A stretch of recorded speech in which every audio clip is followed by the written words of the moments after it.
તો ગાઈસ આ દેશી ગલોડી છે, આપણે નાયલોન કરીએ. દેશી ગલોડું આવું નાનું થાય. જો પેલી બાજુ પણ દેશી જ છે, આ દેશી. અલગ અલગ વિસ્તારમાં અલગ અલગ ખેતી થાય. જો નાના નાના વેણો પણ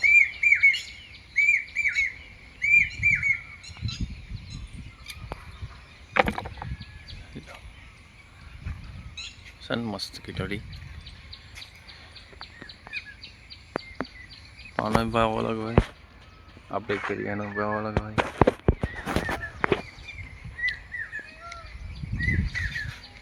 આવીને કરોડો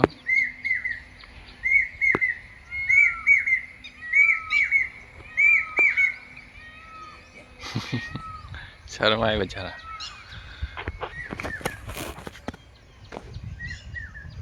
તો ગાય હા हमारी इंग्लिश कलोड़ी है नाइनोल. ગિલોડો વેન લીધો એટલે દેખાતો નહીં. પેલો દેશી હતો, ગિલોડી નહીં દેખાતું. જો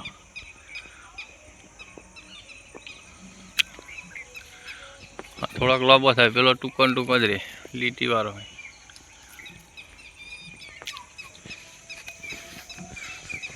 ભાવમાં ઘણો બધો ફરક હોય, ઘણો બધો. શું કહેવું થાય? દેશી ગિલોડી નાયનોલ ગિલોડી હોય ને ફરક ના હોય. દેશી ગિલોડીમાં લગભગ જણો આ 1000 રૂપિયા જાય ને તો પેલો 2000 જાય. એટલો ફરક ડબલ. દેશી જ કરવી પડે, દેશી જ કરાય. મહેનત ઓછી ને ભાવ પૈસા વધારે એવું. અને આખો દિવસ વેણ વેણ નહીં કરવાનું, એના કરતા એ સારી.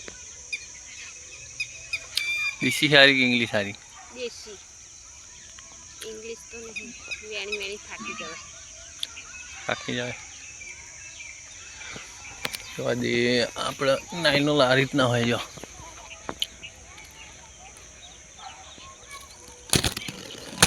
પેલો એકદમ ટૂંકો હોય, લીટી વાળો. લીટી વાળો પણ મસ્ત હોય. મેં લાગે જ ને મસ્ત શાક મસ્ત લાગે. શાક સારું લાગે.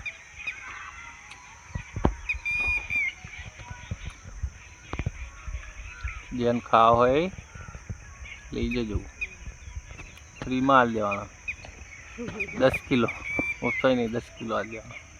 10 કિલો આવો તો હાલ લે ને, પણ ખાવા આવો તો હાલ લે. દેશી નહીં હાલવાની, ઇંગ્લિશ હાલો. દેશી બહુ મોંઘો નહીં. એ તો આવો દેશી હાલવો પડે. આવો તો હાલ લે ને.